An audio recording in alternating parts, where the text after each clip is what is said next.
Hello students, welcome back to our YouTube channel Adhunik JEE and initiative of Adhunik digital classes. Previous class में हम लोगों ने complete किया था किरचॉफ्स लॉस क्या होते हैं, जिसमें केवीएल केसीएल पढ़ा, उनके लिए साइन कन्वेंशन पढ़ा और किसी सर्किट के ऊपर कैसे अप्लाई किए जाते हैं, इन सब के बारे में हम लोगों ने डिटेल बात की थी। आज की क्लास में हम लोग पढ़ेंगे calculation of equivalent resistance by symmetry method. जो हम लोगों ने सिमेट्री मेथड डिस्कस किए थे उनसे दोबारा कुछ एग्जांपल लेकर के उन्हें समझेंगे। साथ में यहाँ पर कैलकुलेशन ऑफ इक्विवेलेंट रेजिस्टेंस करेंगे हम किरचॉफ्स मेथड से केवीएल लगा करके। साथ में यहाँ पर इनफाइनाइट रेजिस्टेंस नेटवर्क होगा, उसको हम कैसे सॉल्व कर सकते हैं। इनफाइनाइट ग्रिड होती है तो उसको कैसे सॉल्व किया जाता है, अनबैलेंस व्हीटस्टोन ब्रिज का कॉन्सेप्ट देखेंगे, उसके बाद उसे हम बैलेंस करेंगे। ठीक है, तो आज की क्लास में सबसे पहले देखते हैं हम क्वेश्चन पहला दिया गया है, in the following network of 12 identical resistances calculate the equivalent resistance between A and C. A और सी के बीच में कितना इक्विवेलेंट रेजिस्टेंस होगा ये बताना है। तो अगर ए और सी को देखेंगे तो यहां पर देखो एक रेफरेंस लाइन मिल रही है, ये रेफरेंस लाइन ए और सी को मिलाने वाली एक रेफरेंस लाइन मिल रही है। और ये लाइन कैसा काम करती है तो हम लोग डिस्कस कर चुके हैं ऑलरेडी कि जब कभी भी हमें करंट फ्लो की डायरेक्शन मिल जाए और करंट फ्लो की डायरेक्शन में सिमेट्री जो मिलती है उसे हम क्या कहते हैं, पैरेलल एक्सेस ऑफ सिमेट्री। ये क्या है, पैरेलल एक्सेस ऑफ सिमेट्री है। ये है parallel axis of symmetry, parallel axis of symmetry हो गया। ठीक है, अब ये पैरेलल एक्सेस ऑफ सिमेट्री हो गया तो इनमें जो करंट फ्लो करेगी उन सबको देख लेते हैं। यहां से देखो, अगर ये सिमेट्री है तो ये वाले पॉइंट का पोटेंशियल इस पॉइंट का पोटेंशियल सेम होगा, हम लोगों ने देखा था। इस वाले पॉइंट का पोटेंशियल इस वाले पॉइंट के पोटेंशियल के बराबर हो जाएगा और इसका पोटेंशियल इस पोटेंशियल के बराबर हो जाएगा। तो सर्किट को क्या कर सकते हैं, इसके अबाउट फ्लिप कर सकते हैं ऐसे। तो अगर फ्लिप करेंगे, फ्लिप करना सीखा था, जो सर्किट को फ्लिप कर देते हैं तो फ्लिप करेंगे तो कैसा निकल के आएगा, ये यहां पर ये वाला जो यहां पर आर दिया गया है और ये जो आर दिया गया है दोनों पैरेलल में चले जाएंगे। यहां पर जो आर दिया है, यहां पर जो आर दिया है वो पैरेलल में चले जाएंगे। यहां आर जो दिया है ये आर पैरेलल में चले जाएंगे। सिमिलरली आर और आर ये पैरेलल चले गए, ये वाला आर इस आर के साथ पैरेलल चला जाएगा, ये आर इस आर के साथ पैरेलल चला जाएगा, सारे पैरेलल चले गए। अब क्या करना है, देखो जब भी कभी फोल्डिंग कर रहे होते हैं तो जिसके अबाउट सिमेट्री होती है उसको नीचे से हटा दो और जितने भी रेजिस्टेंस लिखे उनके साथ ही पैरेलल में जाएगा। तो आर आर का पैरेलल कितना बनेगा, r/2 बनेगा। यहां पर आर आर r/2 बन जाएगा। सिमिलरली ऐसे बनता चला जाएगा। तो इस फिगर को रीड्रॉ करते हैं, अगर यहां पर रीड्रॉ करते हैं इसे, ये रेफरेंस लाइन है, ये रेफरेंस लाइन हो गई। इस रेफरेंस लाइन के ऊपर ड्रॉ करते हैं। देखो सबसे पहले ये ऊपर अपर सेक्शन बनेगा, यहां से इस पॉइंट को यहां पर बनाते हैं, ये पॉइंट ए हो जाएगा और यहां पर जो पॉइंट दिया गया है ये पॉइंट सी हो जाएगा। ठीक है, बीच में जो पॉइंट है मान लेते हैं वो पॉइंट ओ है, तो यहां कहीं पर एक बीच में पॉइंट लिखा है, मिडिल पॉइंट ओ है वो। तो यहां पर एक रेजिस्टेंस लगा है, उसके बाद एक रेजिस्टेंस इधर लगा है, फिर एक रेजिस्टेंस आगे की तरफ बढ़ा के लगा है, फिर एक रेजिस्टेंस इधर लगा है, वापस से ऐसा आया है और फिर ये सी पर चला गया है, यहां कहीं पर सी पर गया है। तो देखो कौन कौन से रेजिस्टेंस आएंगे। इसके साथ ये पैरेलल में होगा, आर आर का पैरेलल क्या होता है, r/2 होता है। ठीक है, यहां पर इस आर और इस आर का पैरेलल क्या आ जाएगा, r/2, तो ये r/2 आ जाएगा। यहां पर देखो इस आर का इस आर के साथ पैरेलल आएगा तो ये भी क्या हो जाएगा, r/2 हो जाएगा। इसी तरह से ये दोनों पैरेलल चले जाएंगे तो ये भी r/2 बनेगा और सिमिलरली ये भी देखो r/2 बनेगा। अब इसे सॉल्व कर देते हैं। देखो कितना सिंपल सर्किट बन गया ये। इसको सॉल्व करेंगे, देखो यहां पर ये वाला पॉइंट तो हमें कंसीडर करना नहीं, ए और सी के बीच में चाहिए हमें इक्विवेलेंट रेजिस्टेंस। तो यहां से देखो ये r/2 ये r/2 क्या बना लेंगे, यहां पर भी r/2 है, ये भी r/2। तो देखो ये r/2 ये r/2 r बनाएंगे ना, और यहां पर r/2 क्या बनाएंगे, r बनाएंगे। दोनों r क्या चले जाएंगे, पैरेलल में चले जाएंगे। पैरेलल में जाएंगे तो देखो क्या होगा, यहां पर इन दोनों का मिला के आया कितना, r आ गया, और इन दोनों का मिला करके कितना आ गया, r आ गया। ठीक है, अब ये दोनों कैसे हो गए, तो अब दोनों हो गए पैरेलल में, r का पैरेलल r/2 होता है। तो यहां से देखो एक रेजिस्टेंस तो इधर लगा है ये r/2 का, और ये ओवरऑल वैल्यू कितनी निकल के आएगी, तो r r/2 बन गया। तो यहां पर r/2 लिख देते हैं। ये इधर कोई पॉइंट है जिसमें r/2 लिख दिया, ये r/2 हो गया। उसी तरह से इधर जब वापस आएंगे तो यहां पर भी हमारे पास क्या दे रखा है, r/2 दे रखा है। वापस पहुंच गया सी के ऊपर, यहां पर पॉइंट दिया गया था हमारे पास ए। देखो ये वाला रेजिस्टेंस लिख दिया, इसका जो ओवरऑल वैल्यू आई वो r/2 आई, इसको लिख दिया r/2 r/2 क्या निकल के आएगा, 3r/2 निकल के आएगा। समझ में आया, सर्किट को फ्लिप कर दिया इसी के अबाउट। तो सर्किट को फ्लिप करेंगे तो जो एक साइड का है उसे बना लो और उसके जितने भी रेजिस्टेंस है वो पैरेलल के साथ में क्या होंगे, बाई टू करके हो गए। तो R बाई टू लिख दिया। अब ये वाला पॉइंट इन सबसे तो कनेक्ट है नहीं, तो इसको फोल्ड कर सकते हैं फिर से। तो फोल्ड करेंगे तो देखो R बाई टू R बनेगा, ये R बाई टू R बनेगा, बन जाएंगे ना। और उसके बाद में यहां पर देखो इस तरह से देखेंगे तो ये R बाई टू बना, ये R बाई टू बना, ये R बाई टू, ये R बाई टू बना। तो जब भी कभी ऐसा दिखे सर्किट को उसी के अबाउट फोल्ड कर देना। फोल्ड करने के बाद जो भी वैल्यू निकल के आएंगी वैल्यू लिखेंगे। अब यहां से देखो R इक्विवेलेंट निकल के हमारे पास क्या आया है, 3R बाई टू निकल के आया है। 3R बाई टू आया। कितने इजीली सॉल्व कर सकते हैं। अगर हमें सिमेट्री मेथड आता है तो ऐसे सर्किट के साथ हम डील कर सकते हैं, याद रहेगा। अब इसके बाद अगला क्वेश्चन दिया गया है, यहां नेक्स्ट क्वेश्चन है। क्वेश्चन दिया गया find the equivalent resistance between point A and B. A और बी दिए गए, इनके बीच में हमें इक्विवेलेंट रेजिस्टेंस फाइंड करना है। फिर से वही सिमेट्री, देखो ये सिमेट्री वाली लाइन है। ये कैसी सिमेट्री है, पैरेलल एक्सेस ऑफ सिमेट्री है। और पैरेलल एक्सेस ऑफ सिमेट्री होगा तो देखो क्या होगा, सर्किट को फोल्ड कर देते हैं। सर्किट को फोल्ड करेंगे तो क्या होगा, देखो इक्विपोटेंशियल पॉइंट इसका पोटेंशियल इसके बराबर हो जाएगा, इस पॉइंट का पोटेंशियल इस पॉइंट के बराबर हो जाएगा। सिमिलरली इस पॉइंट का पोटेंशियल देखो इस पॉइंट के बराबर होगा और इस पॉइंट का पोटेंशियल इस पॉइंट के बराबर हो जाएगा। होगा ऐसा, ठीक है। अब जब इक्विपोटेंशियल पॉइंट है तो इनको अलग अलग क्यों रख देते हैं, एक ही साथ मिला देते हैं ना। तो जब मिलाएंगे तो देखो क्या होगा, यहां पर ये R दे रखा है, सारे R हैं, सबकी वैल्यू R है, ये सब R दिए गए हैं, ये R हो गए, सब R हो गई।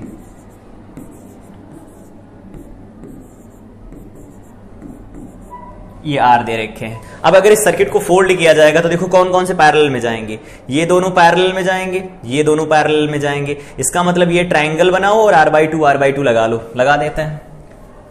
ये रेफरेंस लाइन बना लेते हैं पहले, ये रेफरेंस लाइन हो गई। यहां पर ये ऐसा, ये पॉइंट हो गया A, इससे एक लाइन ड्रॉ कर दिया। यहां पर क्या बन गया, ये R बाई टू रेजिस्टेंस बन गया। सिमिलरली इधर क्या बन जाएगा, तो ये भी R बाई टू बन जाएगा। उसके आगे देखो फिर से यहां पर देखो R बाई टू बनेगा, क्यों, क्योंकि ये वाला इसके साथ पैरेलल में चला जाएगा। उसके बाद इधर बनाएंगे तो कुछ ऐसा बनने वाला, एक ट्रायंगल बन गया। दूसरा बना रहे हैं इधर की तरफ, ये ऐसा बन जाएगा। ये भी क्या बनेगा, R बाई टू बनेगा। और वापस से इनको कहां कनेक्ट किया गया है, इसके साथ कनेक्ट किया गया है। ये भी देखो R बाई टू बन जाएगा।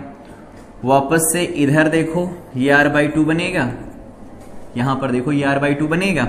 और साथ में यहां पर वैल्यू बनेगी ये वाली वैल्यू, ये भी R बाई टू बन जाएगी, R बाई टू बन गई। तो देखो ये दोनों पैरेलल में, ये दोनों पैरेलल में, ये वाला पैरेलल में इसके, ये वाला पैरेलल में आ जाएगा यहाँ इसके, ये दोनों पैरेलल में हो गए। अब उसके आगे बढ़ते हैं तो हमारे पास यहाँ पर जो पॉइंट्स दिए गए हैं, मान लेते हैं ये C है, ये D है और ये E है और ये F है, ये पॉइंट्स हैं। तो हम लोगों ने अभी तक बनाया तो ये C बन गया है, ठीक है। और साथ में यहाँ पर E बनाना है तो E अब यहाँ पर बनेगा और E के साथ में यहाँ फिर से R बाई टू जोड़ा जाएगा। लाइन ड्रॉ कर देते हैं सीधे, फिर से R बाई टू जोड़ा जाएगा और उसके बाद में यहां पर फिर से ये R बाई टू होगा और कुछ इस तरह से जोड़ दिया जाएगा। ये भी R बाई टू बन गया है, ये भी R बाई टू बन गया है। यहां पर वैल्यू भी क्या है, R बाई टू है। यहां कहां पहुंच गए, B पॉइंट पर पहुंच गए, ये पॉइंट A दिया गया था। अब हमें इसका इक्विवेलेंट रेजिस्टेंस बताना है, कितना आएगा। तो देखो कितना आएगा, समझते हैं। यहां पर A और B में बताना है तो यहां से देखो R बाई टू R बनेगा, ये R और ये R बाई टू फिर से R बनेंगे, R क्या बन जाएगा, R बाई टू। तो यहां पर हो गया A, इसके साथ R बाई टू तो पहले से लगा है और इसको सॉल्व किया तो ये R बाई टू निकल के आया, R बाई टू निकल के आया, ठीक है। अब दोबारा से इधर वाले को सॉल्व करें, R बाई टू R बनेगा, R बाई टू R बनेगा ये टोटल, और फिर ये बन जाएगा R बाई टू बन जाएगा, ठीक है। उसके बाद ये बचा वाला लिख देते हैं, ये R बाई टू लिख दिया गया। कहां पहुंच गए, B पॉइंट पर पहुंच गए। तो यहां से देखो R A B तो डायरेक्ट दिख रहा होगा, R बाई टू ये बन जाएगा 2R, ये वैल्यू हो जाएगी हमारे पास। फिर से रिपीट कर देते हैं एक बार। जब इसके अबाउट इसे फ्लिप किया जाएगा, ऐसे फ्लिप किया गया है, ध्यान रखेंगे इस पैरेलल एक्सेस ऑफ सिमेट्री, इसके अबाउट फ्लिप किया जाएगा। ये आर आर बाई टू, ये R R R by two बनेगा, ये आर बाई टू बन जाएगा, ये आर बाई टू, ये R by two, R by two, R by two, R by two, ये भी आर बाई टू, ये भी आर बाई टू बनेगा। फिर जो भी कॉम्बिनेशन बन रहा हो उसको सॉल्व कर लेंगे, वैल्यू मिल जाएगी हमें, तो आंसर मिल जाएगा 2r। ठीक, इस क्वेश्चन के बाद अगले क्वेश्चन की तरफ बढ़ते हैं। ये क्वेश्चन होमवर्क रहेगा, होमवर्क है ये, इसको सॉल्व करना और इसका आंसर भी लिखा गया 73r डिवाइडेड बाई में 34। इस पॉइंट के अबाउट हमें ए और बी के बीच इक्विवेलेंट रेजिस्टेंस चाहिए, तो ये पॉइंट, ये जो लाइन है हमारी, ये पैरेलल एक्सेस ऑफ सिमेट्री का काम करेगी। इसे फोल्ड कर देंगे, जितने भी बनेंगे सब r/2 बनेंगे। मतलब अगर इधर से हटा दिया जाए ये वाला पोर्शन, ये ऐसा पोर्शन जो लिखा है ना, इस पोर्शन को ही हटा दिया जाए अगर, फिल कलर ब्लैक, ये देखो ऐसा है। अगर इसको फोल्ड किया जाएगा तो इसके साथ कुछ ऐसा ही होगा। यहां पर ये वाला पोर्शन हटा देंगे, जितने भी ये बच्चे सब कैसे हो जाएंगे, तो ये सारे के सारे हो जाएंगे r/2, ये भी r/2, ये भी r/2, ये भी r/2, ये r/2, ये r/2, r/2, जितने भी हैं सबके सब r/2 हो जाएंगे। r/2 हो जाएंगे तो क्या करेंगे, यहां पर देखो r/2 r/2 r बनेगा, ये r/2 r/2 r बनेगा, यहां पर r/2 r/2 r बनेगा। उसके बाद दोबारा फ्लिपिंग करवा देंगे, आंसर निकल के आएगा 73r डिवाइडेड बाई में 34 आएगा। इसका जो ओरिजिनल फिगर था वो हम यहां पर दिखा देते हैं कैसे है। ये कुछ ऐसा फिगर था, वो तो फिगर सॉल्व हो गया है। यहां पर एक ऐसी लाइन, एक ऐसी लाइन, एक ऐसी लाइन, ठीक है, और इसमें भी लाइन ड्रॉ की गई है, ऐसी लाइनें खींची गई हैं। यहाँ पर ये ऐसा फिगर है, यहाँ पर पॉइंट ए दिया गया है और यहाँ पर पॉइंट दिया गया है बी। जितने भी इसमें साइड दिख रहे हैं उन सबका रेजिस्टेंस आर है। तो क्या करेंगे, फ्लिपिंग करवाएंगे तो ऐसा दिखेगा, जितने भी होंगे सब r/2 हो जाएंगे। इसको सॉल्व कर सकते हैं, इजी है।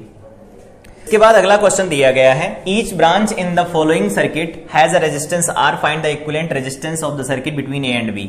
ए और बी बनाए गए, इनके बीच में इक्विवेलेंट रेजिस्टेंस चाहिए। देखो सर्किल के साथ जोड़ा गया, इसका मतलब वो सारे के सारे पॉइंट्स कैसे हो जाएंगे, इक्विपोटेंशियल पॉइंट। और इक्विपोटेंशियल पॉइंट को हम मिला सकते हैं एक साथ। तो सबसे पहले क्या करो, इसके अबाउट इस सर्किट को फोल्ड कर दो, इस वाली एक्सेस के अबाउट इस सर्किट को फोल्ड कर दो फोल्ड।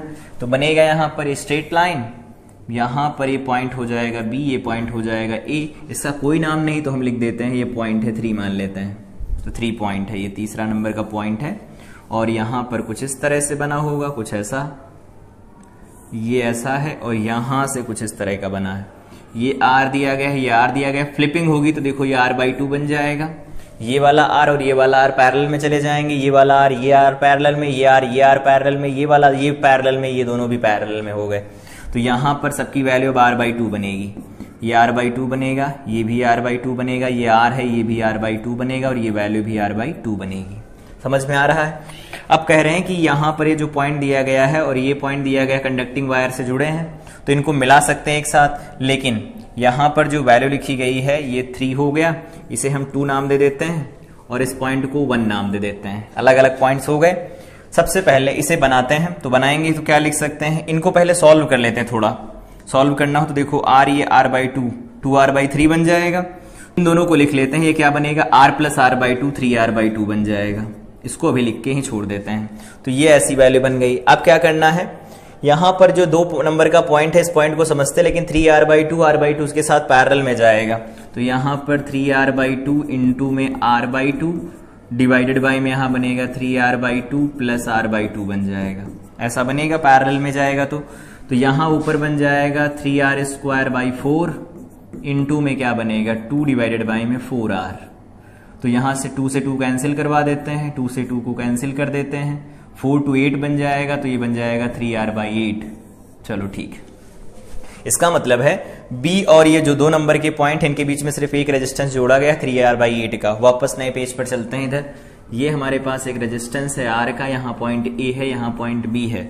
और दूसरा देखो तो इधर लगा है 2 नंबर के साथ 3r/8 का, यहां पर एक रजिस्टर लगा हुआ है 2 नंबर पॉइंट के साथ 3r/8 का। ठीक, वापस से उसके बाद इधर लगा r/2 का,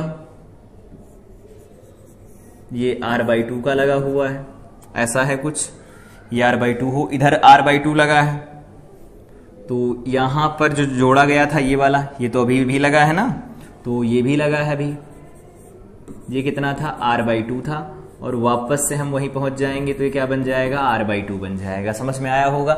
यहां देखो r/2 ये r बन जाएगा, ये R ऐसा बन गया। इस पॉइंट के अबाउट देखते हैं।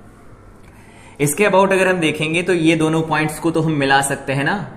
ये A पॉइंट और B ये 2 नंबर का पॉइंट क्या है, ये पॉइंट और A पॉइंट कैसे पॉइंट है, तो इक्विपोटेंशियल पॉइंट है, कंडक्टिंग वायर से जोड़ा गया है। Equipotential point, equipotential point, equipotential point को हम मिला सकते हैं, कैपेसिटर से पढ़ते आ रहे हैं। तो जब इनको मिलाया जाएगा तो देखो क्या होगा, मिलाएंगे तो ये वाला इसके साथ पैरेलल में चला जाएगा, तो R/2 और R/2 का पैरेलल R/4 बनेगा, तो ये बन जाएगा R/4।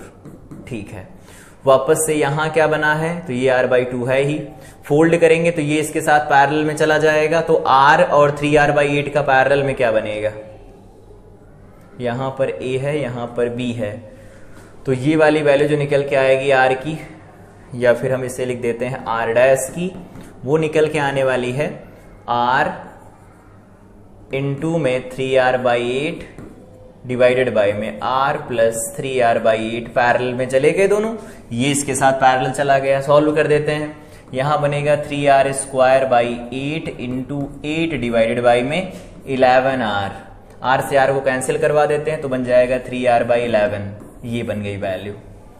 सही है। अब क्या करना है, अब ये R/4 और ये R/2 कैसे जुड़े हैं, तो ये सीरीज में जोड़े गए हैं, तो इन दोनों का रिजल्टेंट क्या आएगा, तो ये R/4 प्लस यहां बनेगा R/2, तो 2 से मल्टीप्लाई डिवाइड करवा दो, ये बन जाएगा 3R/4।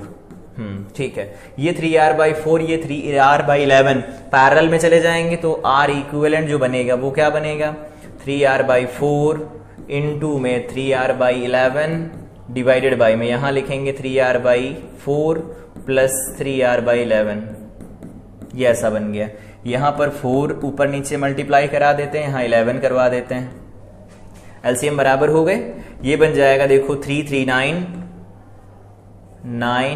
R²/44 इंटू ये 44 चला जाएगा अपवर्ड, और ये बन जाएगा देखो 33R प्लस 12R बन जाएगा। अब इसे सॉल्व कर देते हैं, ये दोनों तो कैंसिल हो जाएंगे, R से R कैंसिल हो जाएगा, 9R डिवाइडेड बाय में यहां क्या लिखेंगे, तो ये लिखा जाएगा 325 और ये 314 बन जाएगा इंटू R, 9R/44, तो ये बन जाएगा R/5, ये वैल्यू निकल के आएगी। यहां पर मैच भी कर लेते हैं क्या निकल के आया है, तो ये वैल्यू निकल के आ रही R/5। तो जब भी कभी इसको जोड़ा जाएगा किसी कंडक्टिंग वायर के साथ, तो सबके कॉमन पोटेंशियल सेम हो जाएंगे, तो सर्किट को फ्लिप करेंगे तो R/5 निकल के आएगा। ठीक है, एक क्वेश्चन यहां पर होमवर्क लिख देते हैं, ऐसा है, इसी तरह करना है उसे। होमवर्क क्वेश्चन दिया गया है, एक ग्रिड बनी हुई है पूरी ऐसा कुछ, और इसके अंदर लाइन ड्रॉ की गई है, ये लाइन ड्रॉ की गई है ये ऐसा, और इसको एक सर्किल से कवर किया जाता है, कंडक्टिंग वायर जैसा सर्किल है ये, इससे कवर किया जाता है। यहां पॉइंट A है, यहां पॉइंट B है, सबके रेजिस्टेंस R दिए गए हैं, फाइंड RAB, ये क्वेश्चन है। कंडक्टिंग वायर के साथ इनको जोड़ा गया है, इनका कोई रेजिस्टेंस नहीं है, कंडक्टिंग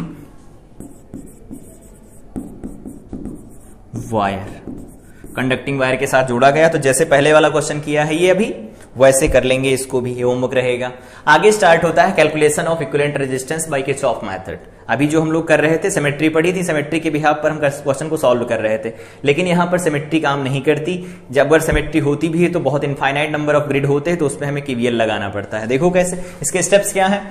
एज्यूम इमेजिनरी बैटरी, जिन पॉइंट के बीच में हमें पोटेंशियल इक्विवेलेंट रेजिस्टेंस चाहिए, उसके बीच में क्या करते हैं, एक बैटरी का टर्मिनल जोड़ दिया जाता है, दोनों अलग अलग टर्मिनल जोड़ देते हैं, टर्मिनल जोड़ दिए गए। उसके बाद कहते हैं assume some value of current से आई, कोई करंट आई जो बैटरी सप्लाई कर रही है उसे निकालो और उसके बाद उसे डिस्ट्रीब्यूट करवा दो, उसके बाद उसके ऊपर करंट लगा के डिस्ट्रीब्यूशन हो गया करंट का।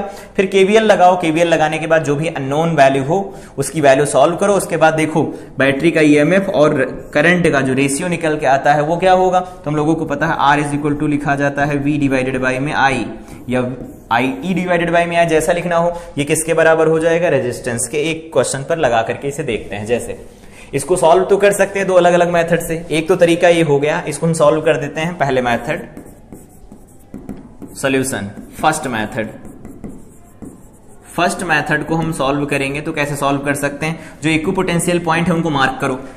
यहां पर देखो, इसका पोटेंशियल, इसका पोटेंशियल और इसका पोटेंशियल सेम, तो ये 1 हो गया, यहां पर ये 2 हो गया, यहां पर ये 3 हो गया, इन सबके पोटेंशियल सेम आ गए। ठीक है, उसके बाद में देखो इसके साथ ये जो बनेगा ये बन जाएगा, अलग पेन से बनाते हैं इसे, ये वाला जो पॉइंट है इसका पोटेंशियल और ये वाला जो पॉइंट है यहां कहीं पर, ये यहां चलेंगे यहां कुछ ड्रॉप होगा और इधर से चलेंगे तो यहां कुछ ड्रॉप होगा, सेम पोटेंशियल हो गया। इसके बाद में इधर से चलेंगे तो यहां पर ड्रॉप होगा और इधर से चलेंगे तो यहां ड्रॉप हो जाएगा, इधर से चलेंगे यहां पर ड्रॉप हो जाएगा। देख लो दोबारा से, पहली बार में यहां से यहां जाएंगे तो ये ड्रॉप और ये ड्रॉप सेम हो गए। फिर जब यहां से आगे बढ़ेंगे तो ये ड्रॉप सेम होगा, ये ड्रॉप सेम हो जाएगा। ठीक है, ये सेम हो ही गया, ये सेम हो गया। इस वाले में बढ़ेंगे तो इस वाले में इधर बढ़ेंगे डॉट सेम आएगा, ये सेम आएगा, तो इसे लिख देते हैं, ये वैल्यू 1 2 3 हो गया, इसे लिख देते हैं 4, इसे लिख देते हैं 5, ये बन जाएगा 6। ये हो गया इक्विपोटेंशियल पॉइंट। उसके बाद फाइनली हम बी पर पहुंच जाएंगे। तो इसको कनेक्ट कैसे करना है, देखो पहले ये पॉइंट सारे लिख गए हैं, कोई पॉइंट छूटा तो नहीं, सारे पॉइंट्स लिखे गए हैं। ये पॉइंट बी है ही, ये बी है पॉइंट, बाकी सब लिखे गए हैं। तो सबसे पहले हम बात करते हैं पॉइंट ए की। ए पॉइंट बनाओ और ए पॉइंट से जितने भी रेजिस्टेंस बाहर निकल रहे हैं उन सबको बना दो। ए के साथ देखो 2 लगे हैं, यहां पर एक ये लगा है, एक ये लगा है, एक ये, 3 लगे हैं, 3 लगा दो। ये ऐसा, ये कौन सा पॉइंट आ गया, तो यहां पर 1 नंबर भी पॉइंट है और यहां पर कौन सा है, 2 नंबर का भी पॉइंट है, साथ में यहां पर 3 नंबर का भी पॉइंट है। ठीक, अब आगे, अब ये 3 वाला 6 के साथ जोड़ा गया है, 3 वाला 5 के साथ भी जोड़ा गया है और यहां पर 3 वाला जो ये 2 है, यहां पर 1 2 दिए गए हैं ना, तो 2 के साथ ये 4 भी जुड़ा है और यहां पर 3 के साथ 6 भी जुड़ा है, 3 के साथ 5 भी जुड़ा है। कितने जुड़े हैं वो ओवरऑल देख लेते हैं एक बार। सबसे पहले 1 2 3 4 5, एक बार फिर से काउंट कर लेते हैं कौन कौन से पॉइंट आएंगे। एक ये आएगा, ठीक है, और दूसरा ये आएगा, 2 हो गए, और यहां पर देखो तीसरा ये आएगा, चौथा ये आएगा, और यहां से यहां ये 5वां आएगा और ये 6ठा आएगा, 6 हो गए। एक और बना लो बस, ये ऐसा वापस ये बन गया, ये इतनी ग्रिड बन गई, वापस चले आए यहां पर। अब दोबारा से देखते हैं, अब इनसे बी भी तो जोड़ा गया है, तो इनसे बी जोड़ा गया है, इधर एक ये हो गया और दूसरा ये, तीसरा ये, 3 और जोड़े गए हैं, इसमें 3 और जोड़ लो, ये ऐसा हो गया। ये पॉइंट कहां पहुंच गए, बी पॉइंट पर पहुंच गए। तो ए से लगा करके बी तक पहुंच गए। देखो ये क्या बनेगा, ये r/3 बनेगा, ये क्या बनेगा, r/6 बनेगा, और ये क्या बनेगा, r/3 बनेगा। सीरीज में है, जोड़ लेते हैं, तो r/3 plus r/3 2r/3 plus r/6 बन जाएगा, इज इक्वल टू, ये अगर 2 कॉमन लेंगे 4, 5r/6 बन जाएगा। देखो कितना आसान है, निकाल सकते हैं, लेकिन सर्किट में इक्विपोटेंशियल पॉइंट ढूंढना आना चाहिए। अगर इस तरह से नहीं करना चाहते हैं तो सेकंड मेथड देखो, जिसको हम लोग सीख रहे हैं आज। सेकंड मेथड क्या है, किरचॉफ्स मेथड। क्यूब बनाते तो देखो कैसा बनेगा क्यूब, कुछ ऐसा बनेगा। इन्होंने कैसे मार्क किया था, तो ए इधर किनारे था और बी उधर दिया गया है, ठीक है। इसे बना देते हैं पहले, यहां पर बी मार्क किया था इन्होंने, इसे ए मार्क किया है, ये ऐसा हो गया, ये ऐसा हो गया, ठीक है। हमें ए और बी के बीच में चाहिए, तो हम यहां एक बैटरी लगा देते हैं, इमेजिनरी बैटरी है ये, जो करंट सप्लाई करेगी। तो करंट सप्लाई कितनी कर रही, मान लेते हैं यहां से करंट जा रही है I, तो I करंट इधर जाएगी तो ये I/3 हो जाएगी, बराबर बराबर बटेगी, I/3 हो जाएगी, यहां पर I/3 हो जाएगी। समझ में आया होगा। अब ये I/3 यहां वापस आएगी तो इसमें I/6 चली जाएगी, इसमें I/6 चली जाएगी। डिवाइड कर रहे हैं, इक्वल डिवीजन है। अब यहां पर जो I/3 जाएगी उसका I/6 पोर्शन इसमें जाएगा और I/6 पोर्शन इसमें चला जाएगा, ठीक है। इधर से I/6 आ रहा है, इधर से ये, तो ये बन जाएगा I/3। वापस से इधर देखो तो यहां पर जब कलेक्ट करेंगे तो ये फिर से I/3 बनेगी, ये I/3 इधर से आ रही है,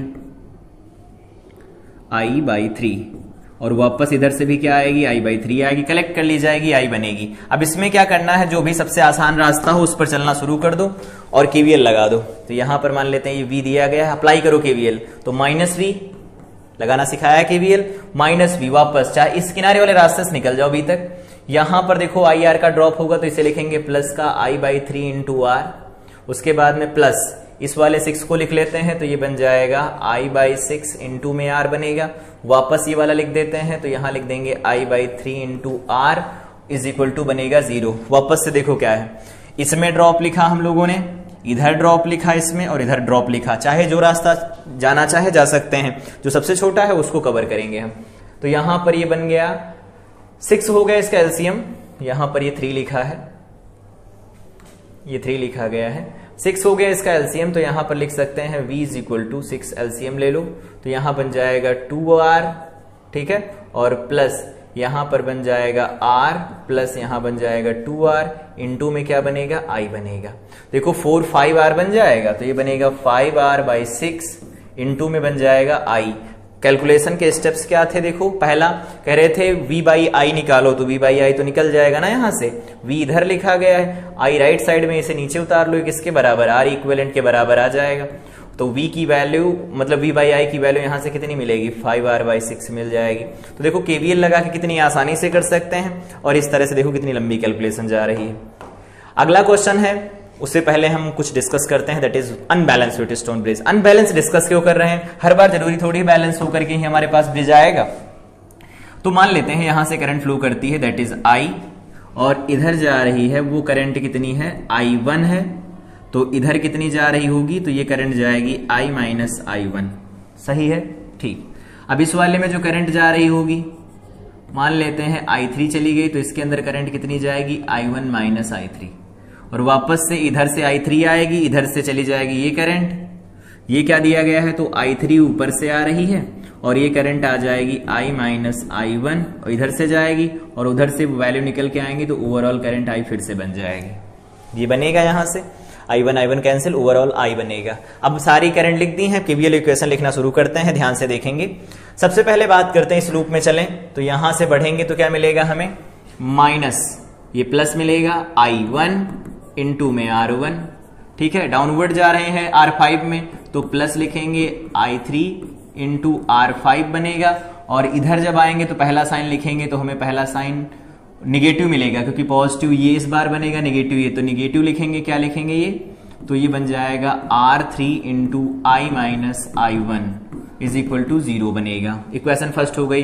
दूसरे वाले में भी लगा लेते हैं, दूसरे में लगाएंगे तो क्या लिखेंगे, यहां चलना शुरू करो, इस रास्ते से चलो, वापस से इस रास्ते पे चले जाओ, तो वहां लिखेंगे तो प्लस का लिखा जाएगा I1 - I3, इनटू में क्या लिखेंगे R2 लिखेंगे, और माइनस यहां पर तो ये प्लस हो गया, यहां पर माइनस मिलेगा, ये माइनस ये भी माइनस है, तो क्या लिख सकते हैं इसे। अब दूसरे वाले केस में जब इधर से चलना शुरू करेंगे, यहां से तो ये प्लस माइनस था, ये माइनस और प्लस बनेगा, तो क्या लिखेंगे इसे, माइनस का लिख देंगे R4 इंटू में करंट कितनी है I3 प्लस I - I1, और वापस इधर से जब ऊपर की तरफ बढ़ेंगे इसके अंदर तो भी हमें माइनस साइन यूज करना पड़ेगा, R5 ये लिखा जाएगा I3 इज इक्वल टू फिर से 0। दो इक्वेशन बन गई। तीसरी इक्वेशन बैटरी को रिलेट करके बना लेते हैं। तीसरी इक्वेशन बनाएंगे बैटरी से, तो इधर से चलना शुरू करो, तो -V, वापस से ये लिखा जाएगा plus IR I - I1 into में R, मतलब R3 बन गया, और वापस से इस R4 में जाएंगे तो क्या लिखेंगे, यहां पर भी हमें प्लस लिखना पड़ेगा, R4 इंटू करंट कितनी है तो I3 प्लस I - I1, ऐसा है, ठीक है। ये 3 इक्वेशन बन गई हमारे पास, ये पहली इक्वेशन, ये दूसरी इक्वेशन है हमारे पास, और ये तीसरी इक्वेशन दे रखी है, ठीक है। तो 3 इक्वेशन है। अननोन कितने हैं तो I अननोन, I1 अननोन और I2 अननोन दिए गए हैं। तो ये I है, I2 कहीं लिखा ही नहीं इसमें, तो हमारे पास अननोन क्या हुआ, एक तो I है, दूसरा क्या है I1 है, और फिर ये हमारे पास I3 दिया गया है। 3 अननोन है, 3 इक्वेशन बनी, इनको सॉल्व करके वैल्यू निकाल सकते हैं, लेकिन ये तो तब सॉल्व करेंगे, ये इक्वेशन निकल के आती है in case of unbalanced Wheatstone bridge. Unbalance Wheatstone bridge को सॉल्व करना हो तो केवीएल इक्वेशन ऐसे बना लेंगे, उसके बाद इसे सॉल्व कर सकते हैं। हमारा कंसर्न ये है कि अगर ये पॉइंट ए दिया गया है, ये बी दिया गया है, ये सी दिया गया है और डी दिया गया है, तीन अलग अलग पॉइंट्स दिए गए हैं। फाइंड क्या, ये इक्वेशन हो गई अनबैलेंस व्हीटस्टोन ब्रिज। अगर बैलेंस नहीं है ब्रिज तब के लिए कंडीशन है, हम तीन अलग अलग इक्वेशन लिखेंगे। एक इक्वेशन इस लूप के लिए, एक इस लूप के लिए लिखेंगे, एक ओवरऑल लूप में लिखेंगे जिसमें बैटरी भी आ रही होगी। सॉल्व कर देंगे, ये वैल्यू हमारे पास वैल्यू मिल जाएंगी I1 I2 I3 जो भी माने गए होंगे सबकी वैल्यू मिलेंगी। लेकिन हमारा कंसर्न ये बन रहा है कि यहां पर जो B और D दिया गया है इसके अंदर करंट ना फ्लो हो, मतलब बैलेंस व्हीटस्टोन ब्रिज की कंडीशन बनाते हैं। तो अगर B D ब्रांच के अंदर कोई करंट नहीं है, इसका मतलब I3 की वैल्यू 0 आ जाएगी। तो I3 की वैल्यू 0 है, तो अगर इन इक्वेशन में I3 की वैल्यू 0 पुट कर देते हैं, यहां पर देखो, यहां पर F I3 is equal to 0 होगा क्या, B का पोटेंशियल किसके बराबर हो जाएगा, D के पोटेंशियल के बराबर हो जाएगा। देखो B का पोटेंशियल D के बराबर, तो उसमें कोई करंट नहीं जाएगी, पोटेंशियल का डिफरेंस 0 हो गया। तो इसके बाद पहले इक्वेशन पर चलते हैं। हमारे पास पहली इक्वेशन क्या दे रखी है, IR1 मिलेगा, ये तो 0 हो गया। यहां पर जो वैल्यू लिखी इसको लिख लेते हैं, तो IR1 I इंटू R1 मिल गया, I1 इंटू R1 है तो I1 इंटू R1 मिल जाएगा। उसके बाद में ये तो 0 हो गया, इधर मिल जाएगा इज इक्वल टू लगा के लिख देते हैं R3 इंटू ये I माइनस I1 है तो ये I माइनस I1 मिल जाएगा। इक्वेशन फर्स्ट नाम दे देते हैं। दूसरे केस में, दूसरी इक्वेशन में देखो I3 की वैल्यू 0 है तो यहां पर I1 R2 बन जाएगा, I1 R2 बन जाएगा इज इक्वल टू, साथ में देखो यहां पर ये 0 बनेगा, 0 बनेगा, I माइनस I1 लिखा जाएगा। राइट साइड में भेजेंगे तो R4 है ना, R4 I माइनस I1 बन जाएगा। वापस से देखो I माइनस I1 बन जाएगा और वहीं पर R4 वाला 5 वाला टर्म जो बनेगा तो 0 हो गया। तो ओवरऑल वैल्यू हमारे पास ये सेकंड इक्वेशन बन के आई जब कंडीशन ऐसी लगाई। अब इनको डिवाइड कर देते हैं, from equation first divided by second, first और सेकंड को डिवाइड कर देते हैं तो यहां से देखो R1 बाई R2 मिलेगा, इधर मिल जाएगा R3 बाई R4। ये कंडीशन निकल के आती है। कंडीशन किसकी है, बैलेंस्ड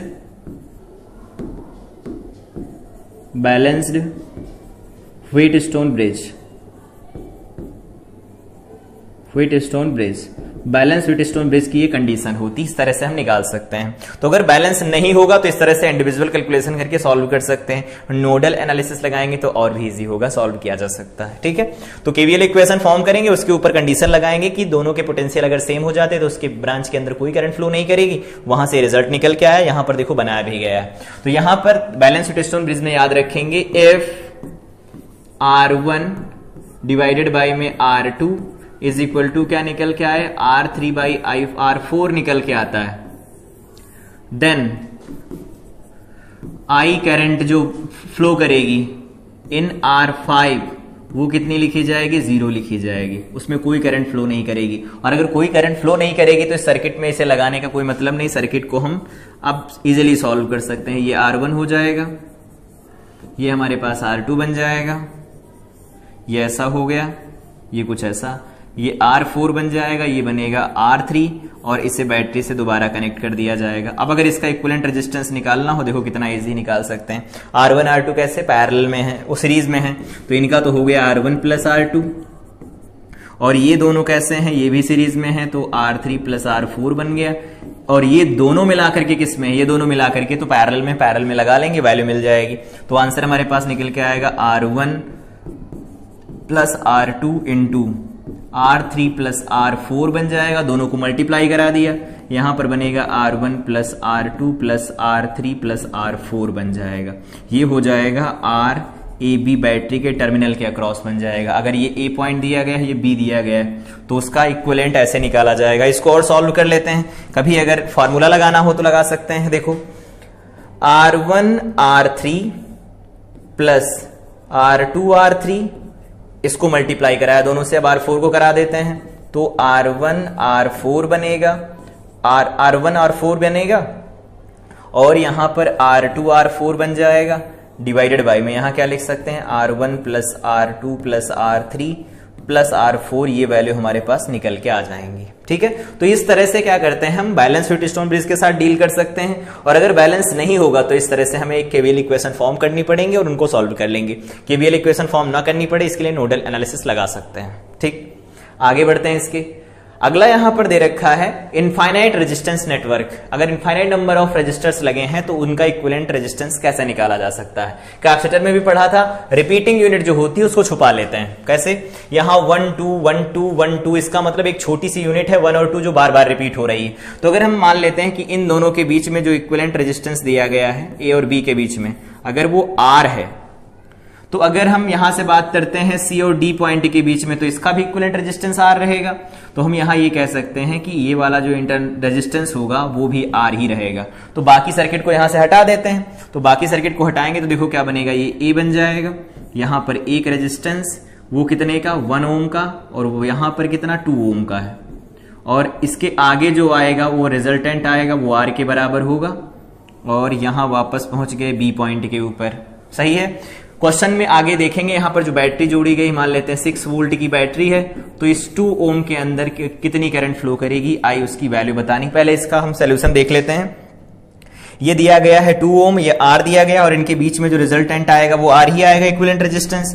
तो ये बन जाएगा 1 प्लस, ये सीरीज में होगा और ये दोनों पैरेलल में है, तो ये बन जाएगा 2R डिवाइडेड बाय में 2 plus R is equal to क्या लिखेंगे, आर के बराबर लिख देंगे। ठीक है, ये पूरा निकालेंगे, वो आर के बराबर हो जाएगा। सॉल्व कर देते हैं इसे, तो बनेगा 2 plus R plus 2R is equal to 2R plus R square.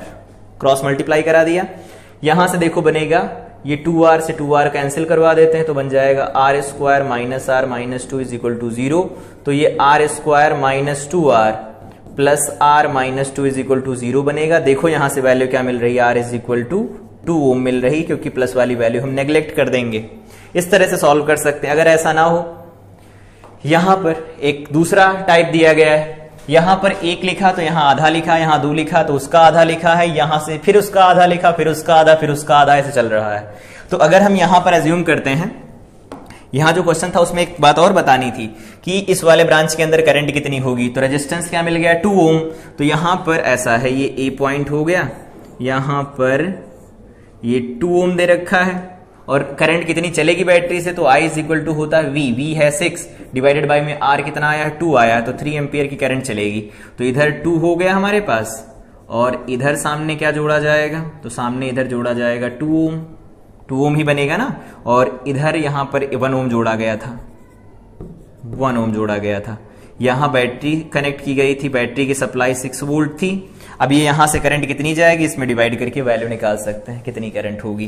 Question easy होते हैं, जो रिपीटिंग यूनिट होती है उसे छुपा लिया जाता है, बाकी का बचा हुआ नेटवर्क फिर से उसी इक्विवेलेंट रेजिस्टेंस का काम करने लगेगा और सॉल्व कर देंगे। कैपेसिटर में भी पढ़ा था।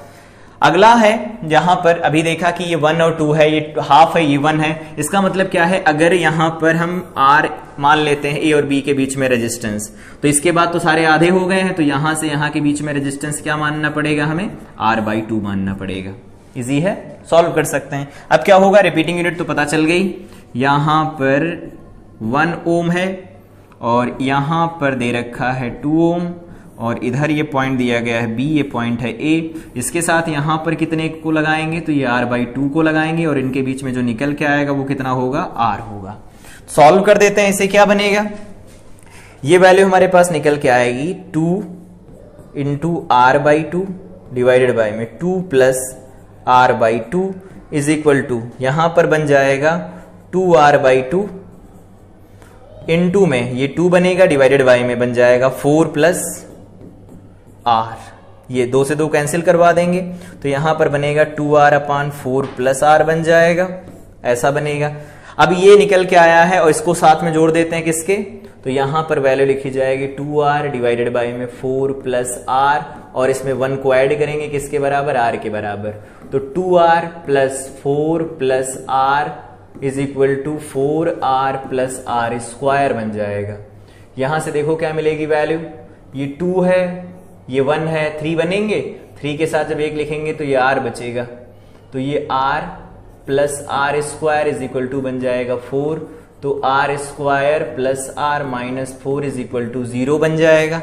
यहां से R की वैल्यू निकालेंगे तो R इज इक्वल टू बनेगा -1 plus minus square root over B square, B square मतलब 1 का स्क्वायर माइनस 4AC, ये बनेगा 16 और ये 17 बन जाएगा, डिवाइडेड बाय डिवाइडेड बाय में यहां पर लिख देंगे 2a, तो 2 बन जाएगा। एक बार फिर से -b plus -b square, b square का मतलब ये है 1 का स्क्वायर, और ये वैल्यू लिखेंगे यहां पर 4ab, ठीक है। ये हो जाएगा b square minus 4ac, c सही लिखा है, ये वैल्यू निकल के आएगी हमारे पास 17। ये देखो 16 और 1 17 बन जाएगा। ये आर का हमारे पास फार्मूला निकल के आया यहां से। तो आर की वैल्यू कैसे भी कैलकुलेट करना, हर बार हम कैलकुलेट कर सकते हैं, बस हमें ये देखना होगा कि यहां पर रिपीटिंग यूनिट क्या है, पैटर्न कौन सा रिपीट हो रहा है। इसके बाद में अगला यहां पर हमारे पास एक क्वेश्चन दिया गया है, इनफाइनाइट ग्रिड प्रॉब्लम इसे कहते हैं। इसमें कोई 2 पॉइंट मार्क किए गए हैं, एक पॉइंट यहां पर मार्क किया गया है, दूसरा पॉइंट यहां पर मार्क किया गया है। क्वेश्चन वही सेम है, ए और बी के बीच में इक्विवेलेंट रेजिस्टेंस बताओ। तो जब भी कभी ऐसा इनफाइनाइट नंबर ऑफ ग्रिड दिखती हैं, यहां पर एक ग्रिड बना है जिसमें इनफाइनाइट नंबर ऑफ रजिस्टर लगे, सबका रेजिस्टेंस आर दिया गया है, तो ए और बी के बीच में इक्विवेलेंट रेजिस्टेंस बताना है। तो एक काम करते हैं, इसको 2 तरह से देखा जाता है। कैसे? यहां पर हम एक बैटरी एज्यूम करते हैं, ऐसी या ऐसी बैटरी एज्यूम कर लेते हैं, ये V वोल्ट सप्लाई करेगी। तो अगर ये V वोल्ट सप्लाई करेगी, 4 अलग अलग में जाएगी ये करंट, तो यहां पर अगर हमारे पास ए पॉइंट दिया गया है, तो यहां से निकल रही होगी करंट, इसमें जाएगी, इसमें जाएगी करंट, इसमें करंट जाएगी, 4 में अलग अलग जाएगी, सबके सब क्या है, आर है। और अगर ये आर होंगे तो सब में करंट कितनी जाएगी, आर I/4, इसमें भी I/4 जाएगी, इधर भी कितनी जाएगी, I/4 जाएगी, और वापस से इसमें चली जाएगी I/4, ठीक है। वापस से जब बी पॉइंट में होगा तो यहां इसे हम कलेक्ट करवाएंगे बैटरी से, तो बैटरी अब इसे कलेक्ट करेगी, तो बैटरी कलेक्ट करेगी तो क्या होगा, इस चारों जो यहां पर बनाए गए हैं ना ये रेजिस्टेंस, ये पॉइंट हमारे पास बी है, तो यहां पर करंट आएगी अब कितनी, I/4 इधर से आएगी, I/4 इधर से आएगी, यहां पर भी I/4 आएगी, वापस इधर से I/4 आएगी, ठीक है। तो यहां पर I/4 करंट आ रही, यहां से I/4 करंट लीव कर रही। इसका मतलब अगर हम इन दोनों करंट को सुपर इंपोज करवा देते हैं तो कितनी करंट बनेगी, I/4 बन जाएगा I/2, करंट मिल गई। तो अब यहां पर पॉइंट हो गया हमारे पास ए, ये हो गया रजिस्टर, ये पॉइंट हो गया बी, ये आर लिखा गया है, और इसके अंदर करंट कितनी है, तो I/2 करंट है। तो voltage across this is V, तो क्या लिख सकते हैं यहां से, V is equal to IR लिख सकते हैं ना। तो V is equal to I की वैल्यू I/2 इंटू में क्या लिख देंगे, R। हमें चाहिए क्या होता है, V/I चाहिए होता, वही रेजिस्टेंस होता है, तो ये क्या निकल के आएगा, R/2 निकल के आएगा। इस तरह से इनफाइनाइट ग्रिड की अगर प्रॉब्लम दी गई होती है तो उनको सॉल्व किया जा सकता है। तो कुछ क्लास में हम लोगों ने जब इक्विवेलेंट रेजिस्टेंस निकालना सीखा था तो सिमेट्री मेथड सारे देख लिए थे, तो सिमेट्री मेथड के ऊपर कुछ क्वेश्चन प्रैक्टिस कर लिया हम लोगों ने। साथ अगर इनफाइनाइट नंबर ऑफ रजिस्टर्स लगे होते, कोई इनफाइनाइट ग्रिड होती है, तो उसकी कैलकुलेशन इसी तरह से की जाती है, 2 अलग अलग करंट को सुपर इंपोज करवाया जाता है, वहां से वैल्यू निकाल लेते हैं। तो ये आज की क्लास थी जिसमें हम लोगों ने डिस्कस किया इनफाइनाइट नेटवर्क रजिस्टर जो भी लगे होते हैं। साथ में यहां पर हम लोगों ने पढ़ा बैलेंस और अनबैलेंस व्हीटस्टोन ब्रिज की कंडीशन क्या होती है, क्वेश्चन प्रैक्टिस की हम लोगों ने यहां पर। ये आप लोगों का होमवर्क है, खुद ही ट्राई करना है। ये सारे क्वेश्चन हम लोगों ने अटेम्प्ट किए। साथ में यहां पर हम लोगों ने ये सीखा कि अगर बैलेंस नहीं होता है, व्हीटस्टोन ब्रिज अनबैलेंस होता है, तो उसकी कैलकुलेशन कैसे की जाती है, सारी चीजें हम लोगों ने कवर की। अगली क्लास में जब हम लोग मिलेंगे तो बात कर रहे होंगे कॉम्बिनेशन ऑफ सेल्स के बारे में पढ़ेंगे। साथ में वहां पर कुछ एक्स्ट्रा पॉइंट डिटेल में पढ़ेंगे कि मिक्स ग्रुपिंग की जाती है सेल्स की तो क्या होता है, और पैरेलल और सीरीज ग्रुपिंग की जाती है तो सेल कैसे काम करते हैं, कब ज्यादा लाइट आती है, किस कनेक्शन के लिए कब कम लाइट आती है, सब देखेंगे। ग्लो कब ज्यादा होता है, ग्लो कब कम होता है बल्ब का, सीरीज कनेक्टेड हो या पैरेलल कनेक्टेड हो, इन सब के बारे में डिटेल बात करेंगे। तो तब तक के लिए इस क्लास को रिवाइज करें। मिलते हैं अगली क्लास में। Till then I wish you all the best.